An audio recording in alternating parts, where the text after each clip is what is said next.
Queridos irmãos e irmãs, você que acompanha do seu lar a liturgia da Santa Igreja Católica, hoje nós celebramos esta solenidade chamada Ascensão de Nosso Senhor Jesus Cristo. Ou seja, Jesus que sobe, que retorna, que volta para junto de Deus o Pai, do qual Ele veio.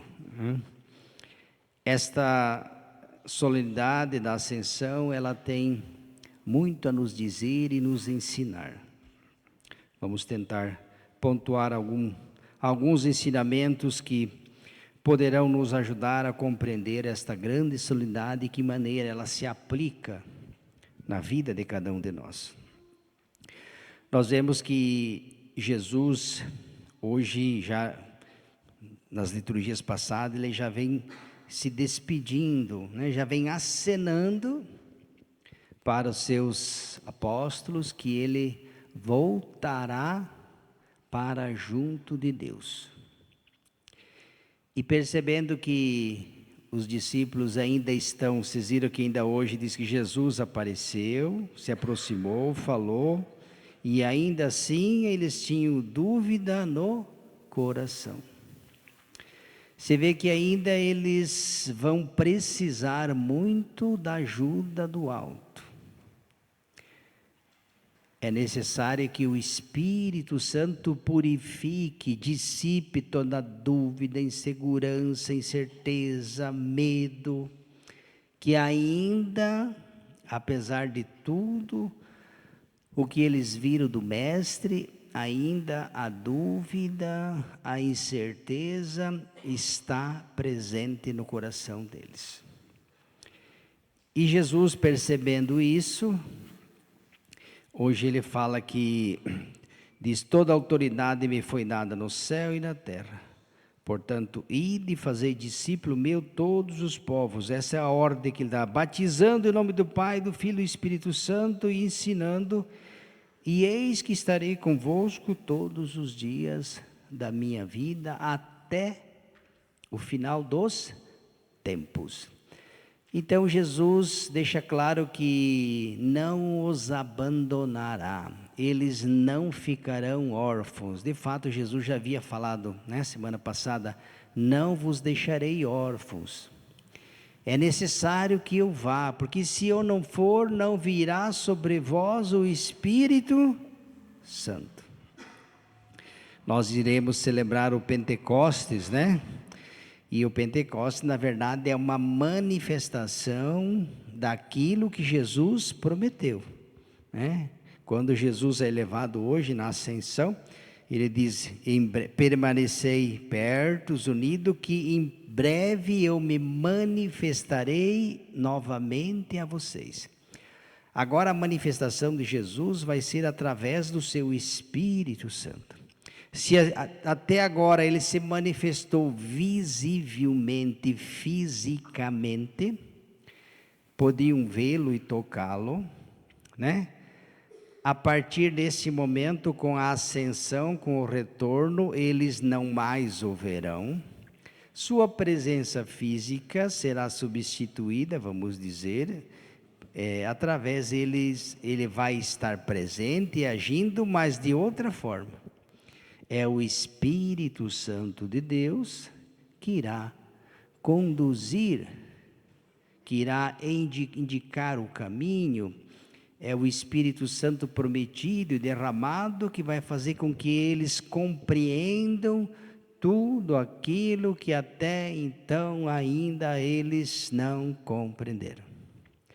Vimos hoje também outras vezes, Jesus aparece, fala com eles, mas ainda alguns, diz aqui o texto, eles se prostraram diante de Jesus, diante dele, mas ainda assim alguns duvidaram.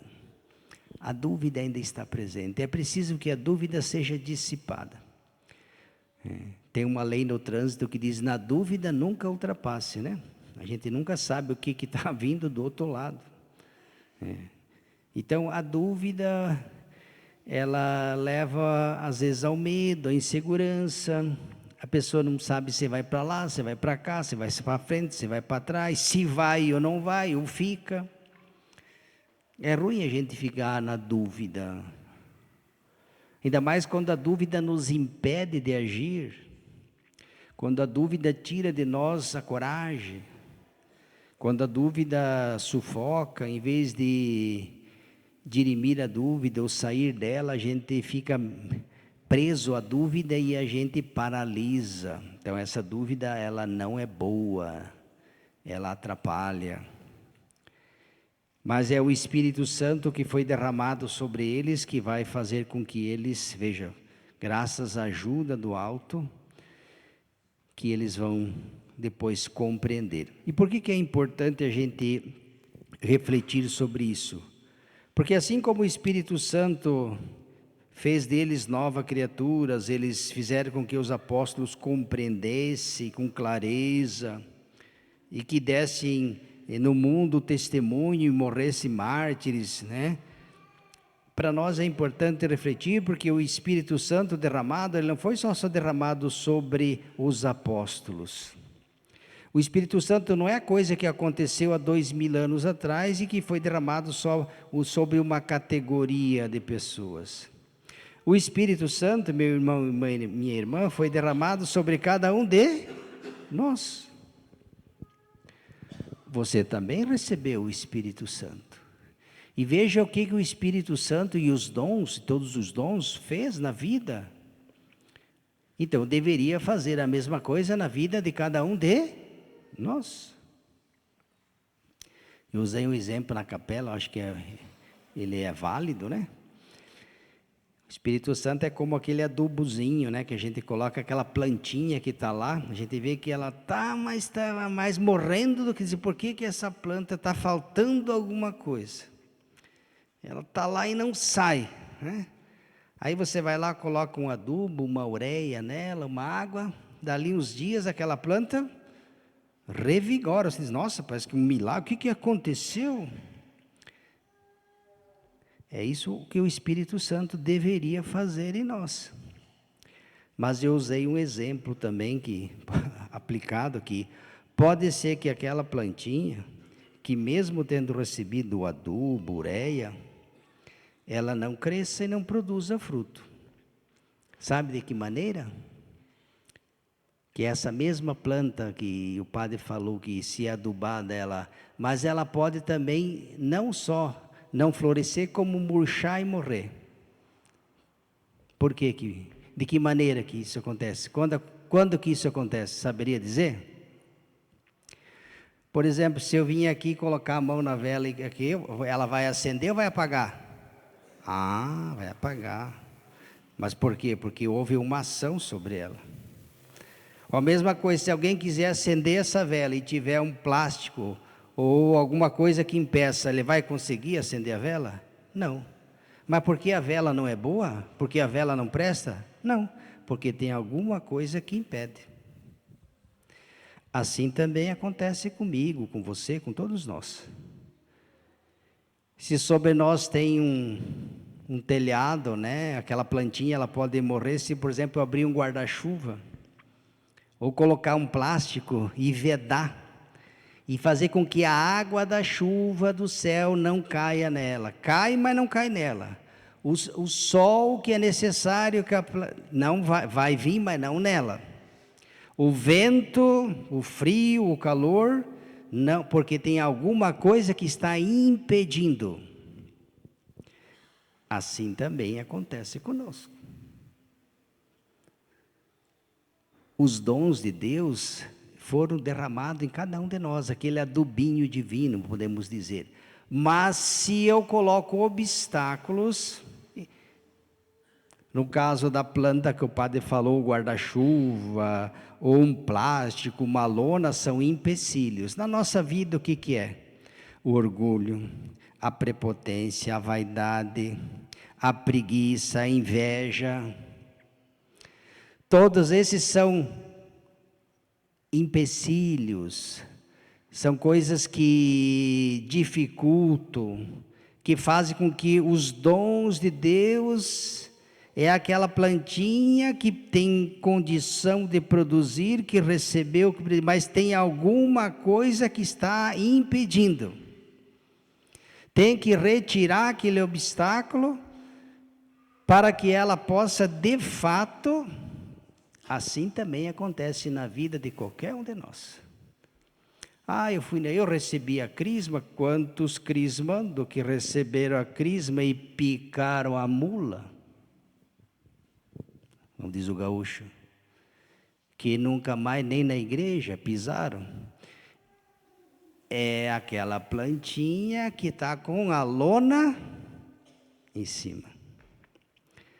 Para dizer, mas primeiro Eucaristia, crisma, ou o católico diz, eu fui batizado na igreja, católico de tradição, né? Meu pai e minha mãe eram católicos, eu vim de família católica, mas você é católico? De fato ou só de nome? É católico, mas não vai na missa, ou raramente vai, de vez em quando aparece, não reza, não comunga, não confessa, não sabe nada da igreja, também nem se interessa. Será que essa árvore vai produzir fruto? Não precisa ser nem um gênio para saber que não. Com certeza não. Porque se afastou de Deus, porque não está permitindo que o Espírito Santo e os seus dons, é aquela plantinha, repito, que tem alguma coisa em cima dela. Nesse caso é a indiferença, o afastamento de Deus, a não vivência da comunidade, não se alimenta da palavra, não vai à missa, não comunga, não confessa, não reza, não participa da comunidade. Como é que você, meu querido, minha querida, como é que a tua vida vai produzir frutos, né? Não tem como, não tem jeito. Veja, Jesus volta para junto de Deus, diz, tendo amado os seus, tendo cumprido sua missão. Jesus veio com uma missão, que era salvar e redimir, e ele foi fiel, por isso que, como os santos e santas, os mártires que nós veneramos, por que será que eles estão no céu com Deus? Porque eles fizeram a parte deles. Porque deixaram que Deus falasse neles, se abriram ao Espírito Santo. É por isso que eles estão com Deus, e não porque terem vivido no mundo. O padre sempre falou, Deus nos colocou no mundo para uma missão, não é para fazer peso na terra. E nem para somar nas estatísticas, se nós somos 7 ou 8 bilhões. Você e eu não viemos na terra para fazer peso sobre ela. Não. Nós viemos com uma missão. E se nós formos fiéis, Deus confiou uma missão, aqueles ide pelo mundo inteiro e fazer discípulos. Hoje a igreja faz a mesma coisa, envia. Todo batizado é chamado a ser missionário, discípulo missionário de Cristo. Uma igreja viva, presente, atuante. A fé que você professa aqui deve ser vivida lá fora, no teu trabalho, não ter vergonha de ser católico. Participar na igreja, ajudar, colaborar, ajudar na missão da igreja, botar a mão na massa. É essa fé que nos salva, é disso que nós precisamos, e não de outras coisas, de aparência ou fachada. Cuidado com a aparência, quando o alicerce está comprometido, a aparência não ajuda muito. Se a casa está com o alicerce comprometido, não adianta jogar tinta nela.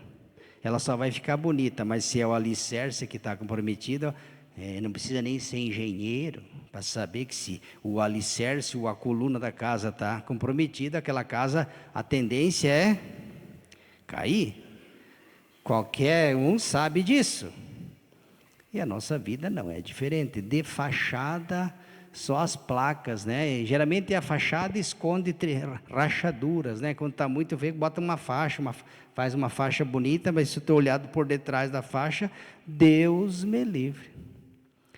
Mas não se sustenta, né? Não vai muito longe. Então, que essa Santa Missa, essa celebração nos mostre tudo isso.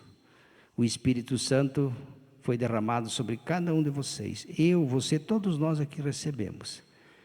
Se ele está produzindo ou não fruto, depende de cada um. Não sei. Se você não coloca obstáculos, se você se abre a Deus, se você confia, se você permite, é aquela plantinha que foi adubada, regada e que vai. Mas se tem alguma coisa em cima, daí tem que tirar. Não precisa jogar fora a vela, não precisa nem maltratar a plantinha, não. Tire o que está impedindo a plantinha de crescer.